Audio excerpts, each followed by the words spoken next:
그런데 인연은 따로 있더군요. 제가 일주일에 2번 정도 가던 식당에 깜빡하고 지갑을 두고 왔던 적이 있어요.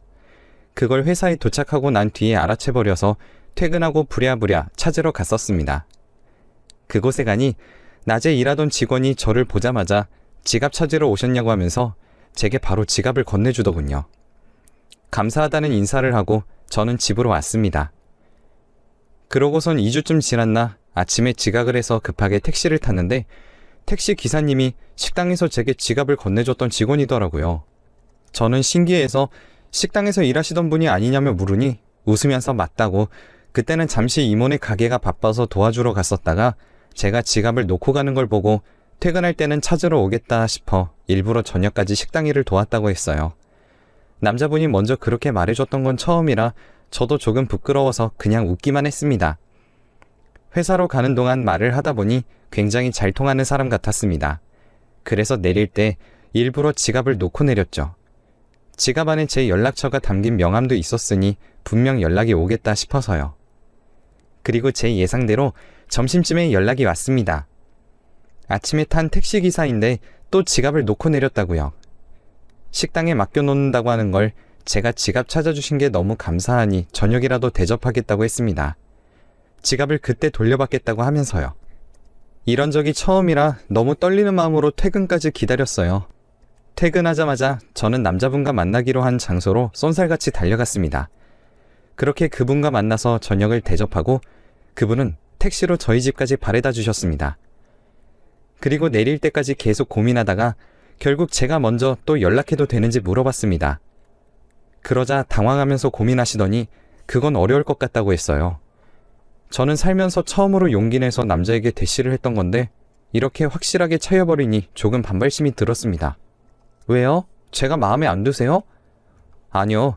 그런 게 아니라 그렇게 큰 회사에도 다니시는 능력 좋으신 분이 왜 저를 만나려 하세요? 저보다 좋은 분 만나셔야죠. 그 말을 들은 저는 그럼 싫다는 말은 아니니 연락하겠다는 말만 남겨놓고 후다닥 택시에서 내려 집으로 쏙 들어갔습니다. 그 이후로 몇 번이나 연락을 주고받았고 퇴근길도 직접 데리러 오셔서 택시로 집까지 몇 번이나 데려다 주셨어요. 그렇게 한 달을 반복하다가 이번에도 제가 먼저 사귀자고 했습니다.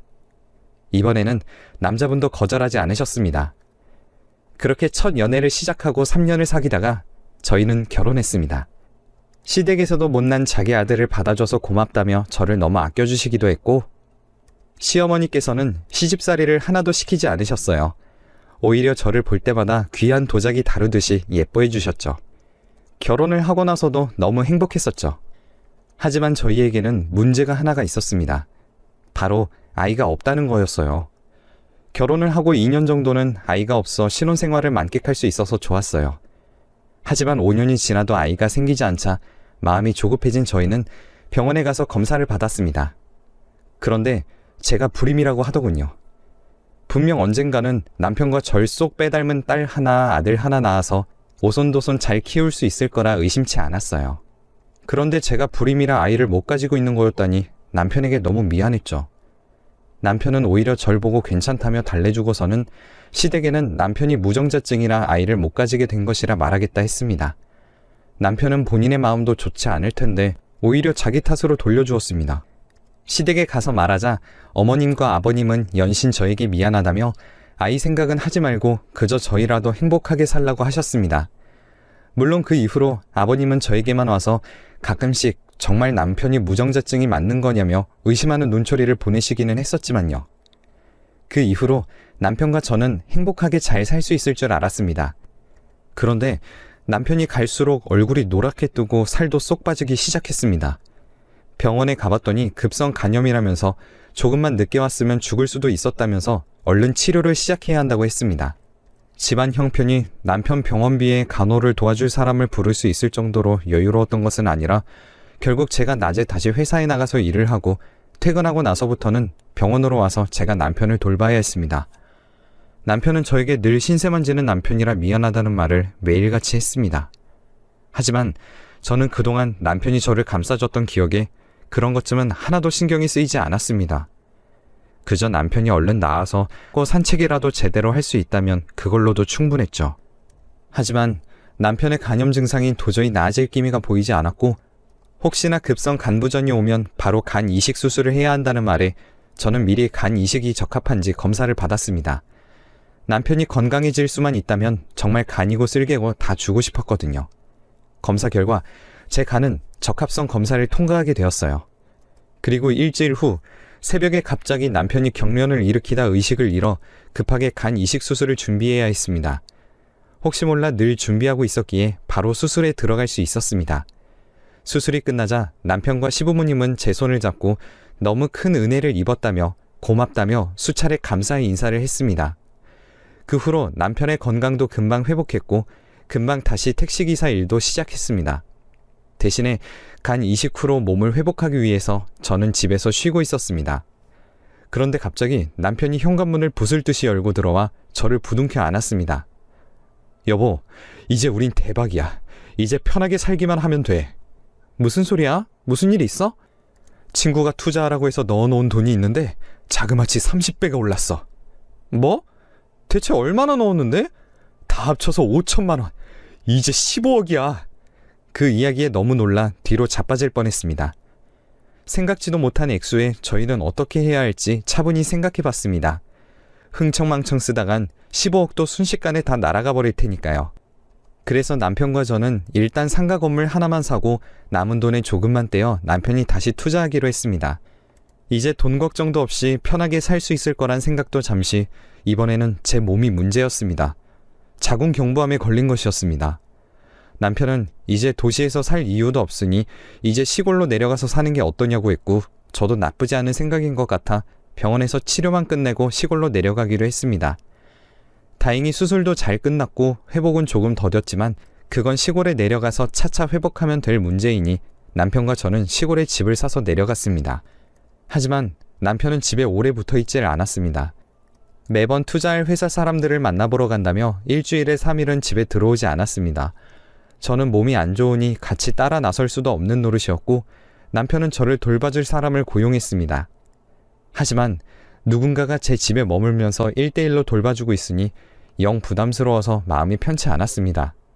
그러던 중 시어머니가 치매에 걸려 저희 집에서 차로 30분 거리에 있는 요양원에 들어가셨는데 제가 갈 때마다 어머님만 다른 분들과 떨어져 뚱한 표정으로 바깥만 바라보고 계셨습니다. 요양원에 계시는 분들이 수가 많은 것도 아닌데 어머니만 들어오신 지 얼마 안 돼서 겉도시는 건가 걱정스러운 마음에 자주 들리게 되었습니다. 그렇게 몇 번을 왔다 갔다 하다 보니 그냥 제 몸도 안 좋은데 어머님이 계신 요양원에 함께 들어가서 말동무라도 해드리면 어떨까 싶어 제가 먼저 남편에게 말했습니다. 여보, 그냥 어머님이 계신 요양원에 나도 들어갈까? 어차피 당신은 맨날 집에도 없고 혼자 있기도 심심하고 해서. 어때? 당신 괜찮겠어? 아무리 시설 좋고 잘 만들어 놓은 요양원이라지만 그래도 많이 답답할 텐데. 많이 심심하면 가끔씩 언니 보고 놀러 오라고 하지 뭐. 거기 갈 때마다 어머님만 표정이 너무 어두워서 걱정이야 사실. 그래? 알겠어. 그러면 내가 말해 놓을게. 들어가는 날에는 내가 데려다 줄게. 남편은 은근히 저를 걱정하면서도 좋아하는 듯 했습니다. 역시 남편도 어머님이 걱정이 되긴 했구나 싶더라고요. 저부터 어머님이 갈 때보다 수척해지시는 것 같다면서 혼자 집에서 심심하면 어머님 한번 뵙고 오라고 몇 번씩이나 말했었거든요. 워낙에 저랑 어머님이 각별한 걸 알고 있던 남편이었으니 부담을 가지기보단 고맙다고 얘기해 주더군요. 저도 어차피 들어갈 거 미룰 이유도 없으니 최대한 빨리 들어가겠다고 했습니다.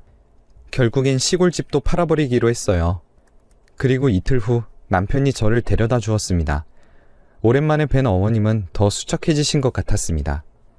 어머님, 저 알아보시겠어요? 어머님 며느리요. 저도 이제 계속 여기에 있으니까 필요한 거 있으시거나 심심하시면 저한테 말씀하세요. 제가 아무리 살갑게 말을 걸어보아도 어머님은 묵묵부답이셨습니다. 치매에 걸리시기 전에는 먼저 저에게 살갑게 굴어주시고 저만 보면 웃으면서 저를 맞아주시던 어머님이 그러시자 조금 울적해지긴 했지만 그래도 공기 좋은 곳에 있으니 그런 기분도 길게 가지 않았습니다. 물론 좁은 방에서 다닥다닥 붙어 자는 것과 밥이 조금 많이 부실하긴 했지만요. 거기다 요양원에 들어오면서 휴대폰은 데스크에 반납해버려서 휴대전화를 사용하는 것에도 한계가 있었어요. 하지만 지나가는 새소리를 들으며 하루를 흘려보내는 것도 나쁘지 않다고 생각하던 찰나였습니다.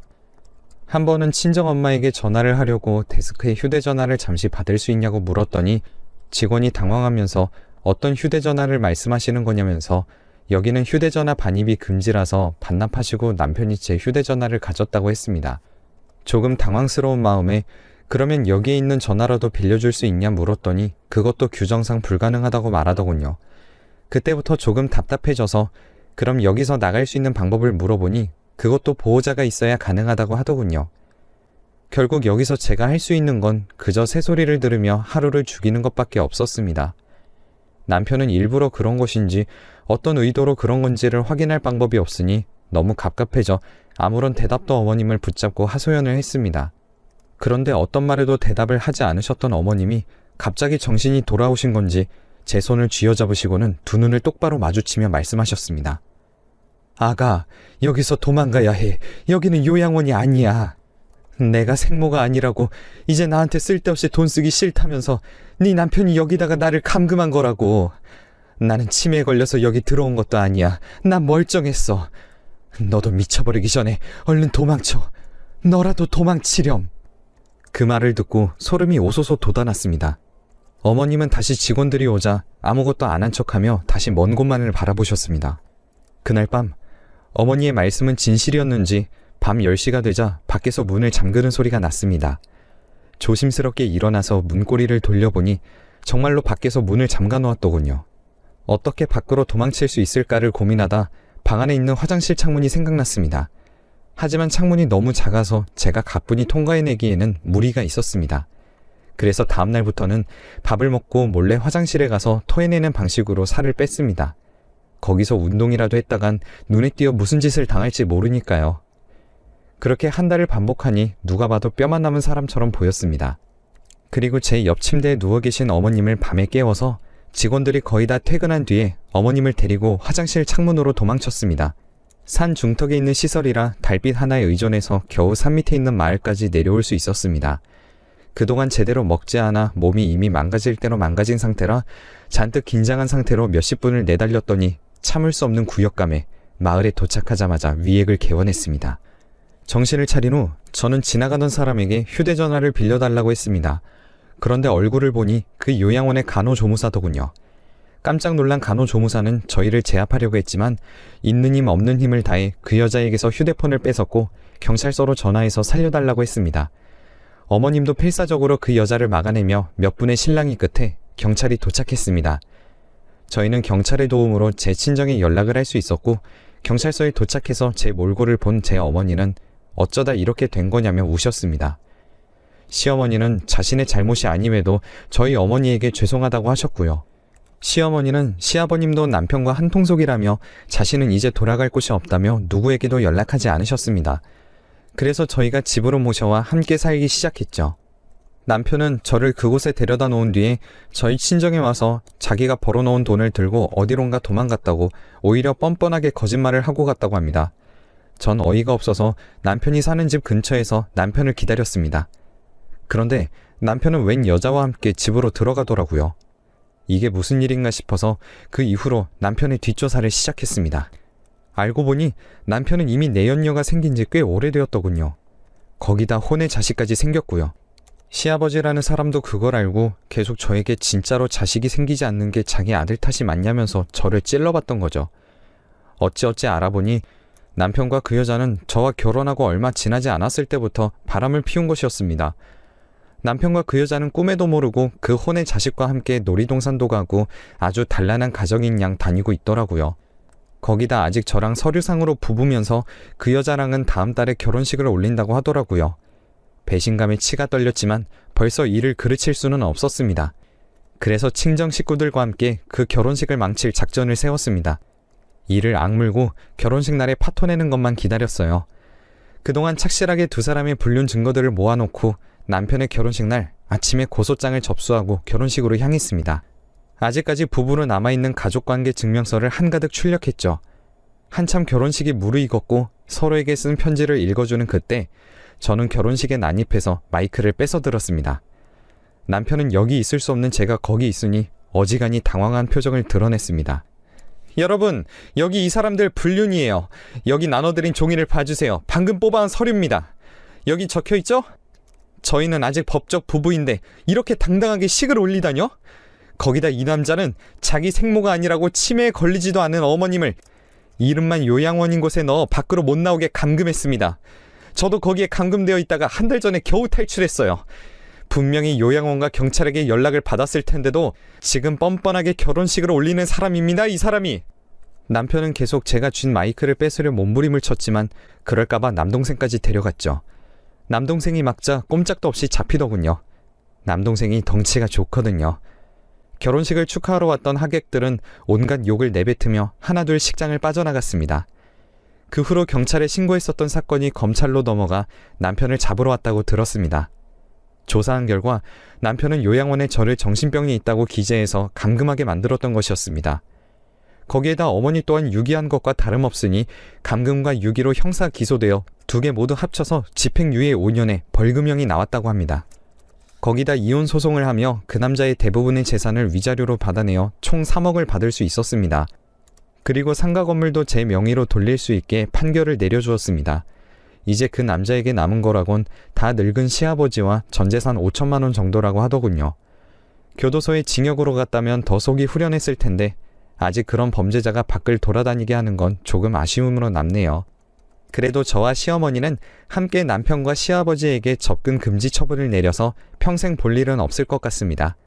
저도 저지만 어머님이 더 걱정이었는데 시어머님은 가실 곳이 없다 하여 저희 집에서 지내고 계십니다. 자기가 잘못 키운 죄가 크다며 한사코 거절하셨지만 시집살이 한 번을 안 시키시고 20년을 넘게 저를 예뻐해 주셨는데 가만히 두고 볼 수가 없었습니다.